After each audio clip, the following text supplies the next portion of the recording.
you can make a Power BI report page work interactively. So for example, you can set up several control buttons. When you press one button, a certain value will show up. When you press on the other button, the previous value will be hidden and the new value will show up. Things like that. So first, let's construct a report page with all the necessary values there. And the next, I'm going to show you how to set up control buttons to make this work in an interactive way. So first of all, let's introduce several values into this report page. I'm going to first have a stacked column chart by clicking on this button. And for this chart, I'm going to define the x-axis and the y-axis. For the x, I'm going to use this under the date dataset, the year, and the month. Okay. And then for the y-axis, I'm going to have the monthly return. So for each year month, I'm going to calculate the average monthly return across different stocks. So by default, again, Power BI will sum up the monthly return across the stocks. However, I want to make it an average. So I'm going to choose the average.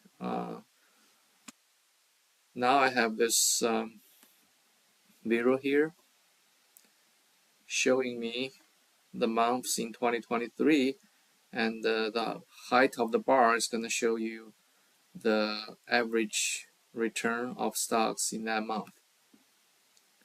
So I'm going to introduce another value here. First, let me click outside this existing value. I'm going to have a new value which is another stacked column chart. And in this chart, I'm going to have, again, for the x-axis, I'm going to have year and month. For the y, instead of the return, I'm going to have the trading volume. So I'm going to have the volume in the y-axis. And for the volume, I can use the sum of the volumes across different stocks because that kind of makes sense. So this is the other value where we have each month. For each month, you're going to observe the trading volumes. So again, notice here in the return chart, we start with January of 2023 and go all the way to December of 2023. However, in the trading volume chart, we have the first month is actually December 2022. Okay, so if you want to make them kind of consistent, I can impose a filter for the trading volume chart. So in this chart, I'm going to define for the year, I'm going to introduce a filter. So the year has to be, I'm going to use the basic filtering. I'm going to select 2023. Okay.